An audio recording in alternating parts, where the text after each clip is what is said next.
Bom dia. A paz. Oi. Fala oi. Oi. É. Hoje é domingo, dia o quê? 23 de março de 2025. O dia tá começando a ficar mais limpo, claro, né? Mais uma madrugada que esse aqui fica cheio de catarro, né? Não dorme direito, mas Deus cuidando. Vai prender a língua?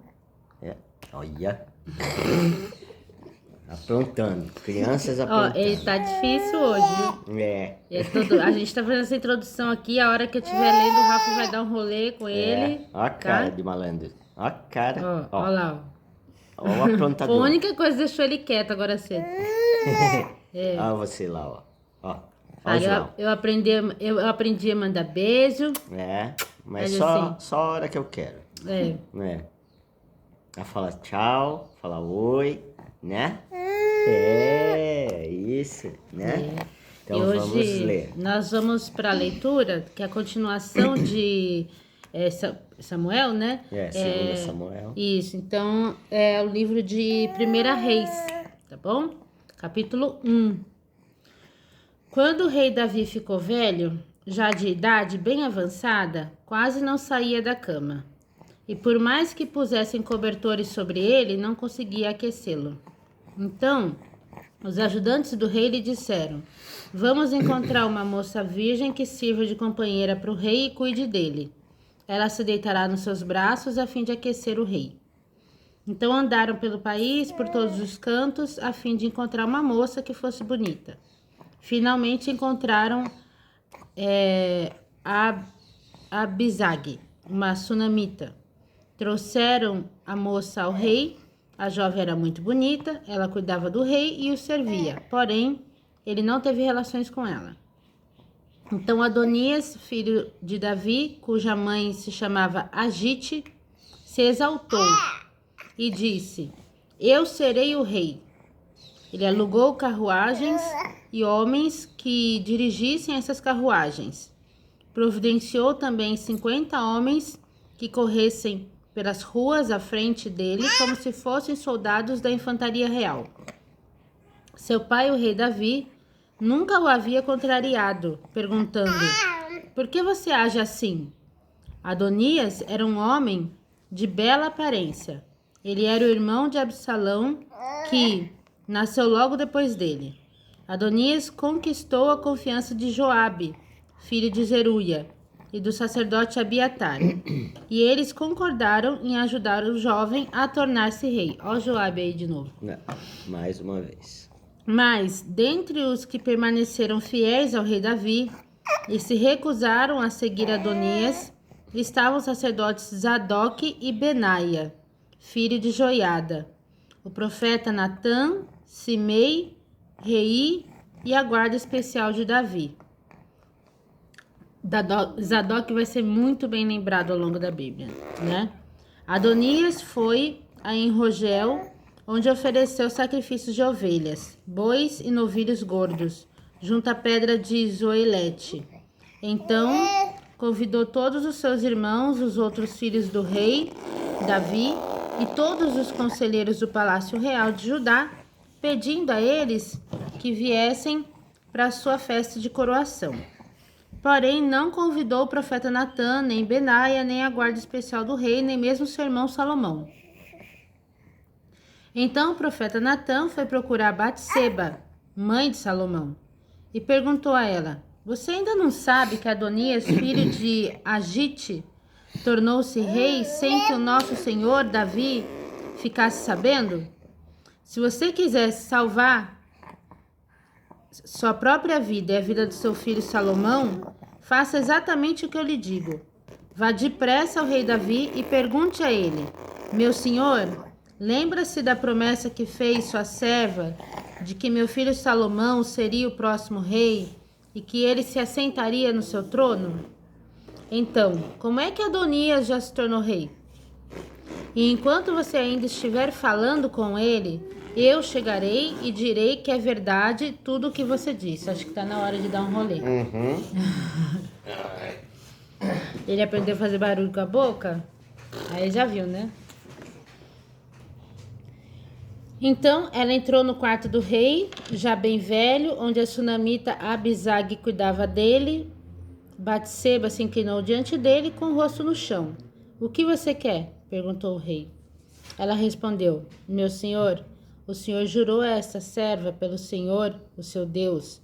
Seu filho Salomão será o próximo rei, e ele se assentará no meu trono. Mas agora, Adonias é o novo rei, e o senhor nem sequer sabe disso. Ele ofereceu sacrifícios de bois, novilhos gordos e ovelhas, e além disso convidou todos os irmãos, o sacerdote Abiatar e o comandante do exército Joabe, mas não convidou seu servo Salomão. Agora, ó rei, meu senhor, todos os olhos de Israel estão esperando a sua decisão para saber quem sucederá o rei, meu senhor, no trono. Se o rei, meu senhor, não agir depressa, meu filho Salomão e eu seremos tratados como culpados logo depois da sua morte. Enquanto ela falava com o rei, chegou o profeta Natã. Os ajudantes do rei disseram a ele, está aí o profeta Natã, que deseja vê-lo. Natã entrou e se inclinou diante do rei com o rosto no chão e perguntou, ó rei, meu senhor, foi o senhor quem nomeou Adonias para ser o próximo rei? Foi ele que o rei escolheu para sentar-se no trono real? Hoje ele celebrou a sua coroação oferecendo sacrifícios de bois e novilhos gordos e ovelhas e convidou todos os filhos do rei para comparecerem à festa. Também convidou o comandante Joabe e o sacerdote Abiatar. Agora eles estão comendo e bebendo com ele, celebrando. Viva o rei Adonias! Porém, os sacerdotes Zadok, Benaia, filho de Joiada, e seu servo Salomão e eu não fomos convidados. Será que o rei, meu senhor, aprovou sem que seus conselheiros soubessem quem seria o sucessor do trono do rei, meu senhor? Chamem Batseba, ordenou o rei Davi. Então ela voltou e se pôs em pé diante dele. E o rei jurou, assim como vive o Senhor, que me livrou de todos os perigos, eu declaro que seu filho Salomão será o próximo rei e se assentará no meu trono, exatamente como jurei a você perante o Senhor, o Deus de Israel. Então Batseba se inclinou novamente diante do rei com o rosto no chão e exclamou, que o rei Davi, meu senhor, viva para sempre. O rei Davi deu a seguinte ordem, chamem os sacerdotes Zadok, o profeta Natã e Benaia, filho de Joiada. Quando eles chegarem à presença do rei, ele lhes disse, quando eles chegaram, levem Salomão e meus conselheiros a Gion. Salomão deve ir montado na minha mula. Ali os sacerdotes Zadok e o profeta Natã devem derramar óleo sobre a cabeça dele e ungí-lo rei sobre Israel. Depois toquem as trombetas e gritem, viva o rei Salomão. Quando vocês trouxerem Salomão de volta para cá, façam com que ele se assente no meu trono como o novo rei, porque foi ele que eu indiquei para ser o rei de Israel e de Judá. Que assim seja, que o Senhor, o Deus do rei, meu senhor, o confirme. Respondeu Benaia e disse mais, que o Senhor esteja com Salomão como esteve com o rei, meu senhor, e que torne o seu trono ainda maior do que o trono do rei Davi, meu senhor. Então, os sacerdotes Zadok, o profeta Natã, Benaia, filho de Joiada, e a guarda pessoal de Davi, isto é, os queretitas e os peletitas, levaram Salomão a Gion. Salomão ia montado na mula que pertencia ao rei Davi. Em Gion, o sacerdote Zadok pegou um vaso de óleo sagrado, trazido do tabernáculo, e despejou o óleo sobre Salomão. Fizeram tocar as trombetas e todo o povo gritou, viva o rei Salomão. Depois todos eles voltaram com Salomão para Jerusalém e por todo o caminho vieram tocando flauta e celebrando de tal forma que o chão tremia com o barulho. Adonias e os seus convidados ouviram aquela agitação e gritaria bem na hora em que terminavam o banquete. Ao ouvir o toque da trombeta, Joabe perguntou, o que está acontecendo? Por que a cidade está nessa agitação? Enquanto ele ainda falava, Jonatas, filho de Abiatar, o sacerdote, chegou correndo. Entre, Adonias disse a ele, pois você é um homem bom, você deve estar trazendo boas notícias. Nosso senhor, o rei Davi, declarou que Salomão é o rei, Jonatas gritou. O rei mandou que ele fosse a Gion com o sacerdote Zadok, o profeta Natã e Benaia, filho de Joiada, protegido pelos queretitas e peretitas, e ele ia montado na mula que pertence ao rei. Depois os sacerdotes Zadok e o profeta Natã despejaram óleo sobre a cabeça dele como novo rei em Gion. Eles acabam de voltar e a cidade toda está comemorando. Todo esse barulho é por isso. Salomão está sentado no trono e todos os servos do rei vieram abençoar o nosso senhor, o rei Davi, dizendo que o Deus do rei Davi torne o nome de Salomão ainda mais famoso do que o seu. Que Deus faça o reinado de Salomão ainda maior do que o reinado do rei Davi.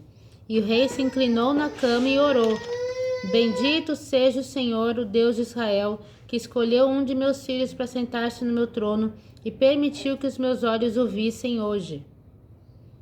Então Adonias e seus convidados saíram correndo da mesa do banquete e fugiram de medo. Eles trataram de salvar suas vidas. Adonias correu para o tabernáculo e se agarrou às pontas do altar. Quando Salomão soube que Adonias estava com medo dele e estava agarrado nos chifres do altar, dizendo que o rei Salomão jure hoje que não matará o seu servo com a espada, respondeu: Se ele se comportar bem, não cairá um só fio de cabelo da sua cabeça. Mas se nele se descobrir alguma maldade, ele morrerá. Então Salomão mandou buscar Adonias, e os mensageiros fizeram com que ele descesse do altar. Ele veio e se inclinou diante do rei, e Salomão disse a Adonias: Vá para sua casa.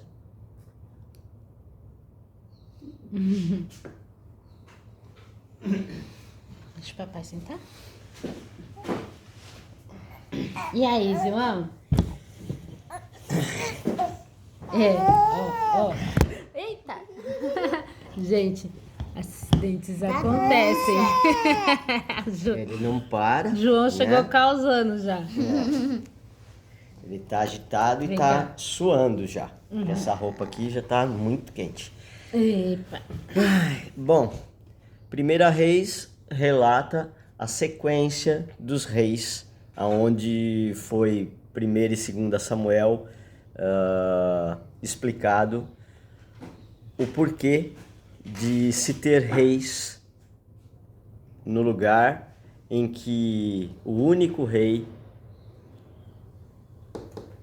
até hoje é Deus, né? Mas a pedidos, olha para a câmera, você está saindo da câmera, né?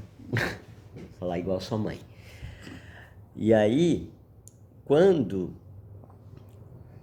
nós fazemos as coisas por nós, pelo nosso gosto, sem ter a unção e a direção de Deus, e sem ser humilde o bastante para perguntar: Pai, o Senhor sabe muito melhor todas as coisas da minha vida, o Senhor me conhece melhor que eu mesmo. O Senhor sabe aquilo que eu vou decidir sem antes eu decidir. Então, o Senhor é que sabe quais os passos que eu tenho que dar. Por mais que eu tenha gostos, sonhos e vontades, elas têm que estar abaixo daquilo que o Senhor sabe que é melhor para mim. A família toda de Davi sabia que depois de todo o acontecido, Salomão seria a sequência, né? E aí, o irmão de Absalão, que seria se não tiver enganado, o quarto na sequência de filhos mais velhos, porque os outros também já haviam morrido, né? Achou por bem que ele deveria fazer as coisas por conta dele, gastando recursos do reino. Por mais que ele fosse um príncipe, filho do rei e tudo mais, ele gastou coisas que deveriam ser gastas para o povo, alugando carruagens, pagando pessoas para se passar como guerreiros reais, para estar os 50 homens na frente do seu carro, foi para uma outra cidade, né, vizinha no caso, para está fora do alcance da vista do rei, mas será que mesmo este filho que viu tudo acontecer não sabia que Deus vê tudo e não conseguiu entender dentro da história que o pai passou e que a família toda passou e ele junto, que Deus sabe tudo e Deus é justo e ele justifica os injustiçados? E essa justificação veio muito rápida, né? Então o primeiro capítulo já trata da sucessão do trono, onde Davi já estava idoso, mas pelo respeito que existia a ele, ele ainda continuava no trono. Mas ele nem se assentava mais ao trono, nem saía direito na cama, né? E aí, os seus conselheiros, né? Assim como Natã, que era o profeta na época, né? Orientaram tudo o que estava acontecendo, né? Para que fosse feito o mais rápido possível a correção para o povo não se sentir novamente dividido, né? E assim como foi pedido por Davi, pelo profeta e por todos os conselheiros a Deus, o trono que foi passado para Salomão, o rei, foi muito mais reconhecido e o reino cresceu muito mais do que quando Davi. Diferente de Davi, que foi, na maior parte das vezes, com guerras, ganhas por intermédio de Deus, porque Deus estava com a mão sobre ele e dava as vitórias, mesmo quando tudo parecia aos olhos da carne que não ia dar certo, Deus colocava a sua unção e dava a vitória contra todos os inimigos. E aí, Salomão, nós vamos ver na sequência como foi o crescimento do reino. Primeiro, com o exemplo do pai, colocando sempre Deus em primeiro lugar. Mas, na sequência, ele, assim como o pai, acaba entrando num automático de agora tá tudo bem, tudo tranquilo, e acaba caindo em erros que vão ser explicados ao longo das leituras que nós vamos estar fazendo, se Deus assim permitir, né? Então o que fica é que aquilo que Deus coloca, nenhum homem ou ser que não seja direcionado por Deus vai mudar. Até está na palavra. Tem alguém que consegue colocar o céu e a terra, o dia, a noite, a terra e o mar e delimitar tudo isto como eu fiz? Se existir alguém, nós podemos colocá-lo como um Deus, mas não existe. Só existe Deus, um único, né? E ele sabe tudo, porque o corpo celestial que nós fazemos parte, pois somos o corpo de Cristo, ele pulsa. E Deus conhece cada célula dele. E as microcélulas, que somos nós, né? Como está na palavra, comprados por Jesus na cruz com o seu sangue, aonde ele intercede por nós diretamente e abre esta conversa que nós podemos ter diretamente com Deus perante Jesus e o Espírito Santo que habita e tem que ser renovada a fé e a esperança diariamente nele, porque é ele que nos direciona passo a passo, dia após dia, no caminho, né? No foco, assim como Paulo falava nas suas cartas, eu ando no foco, nem para a direita nem para a esquerda, porque eu não posso me perder no caminho. E é isso que a gente assiste aqui. Mesmo com tudo o que eles passaram com a presença de Deus na vida deles, deste povo, eles ainda queriam seguir pelos seus próprios olhos, pela sua própria vista carnal, pelo seu próprio entendimento e não pelo Espírito Santo. Então, o que fica hoje nesse domingo de reflexão é esse. Deus sabe tudo, conhece tudo melhor que nós, né? Então nós temos que aprender a deixar o controle para Ele, né? Alguma outra reflexão? Não, é isso mesmo. Deus abençoe a todos, né? E Esse fiquem início com de Deus. semana. Então tchau. Faz tchau, João. Tchau, João. Tchau. Olha lá, fazendo tchau. Tchau, gente. Fiquem com Deus.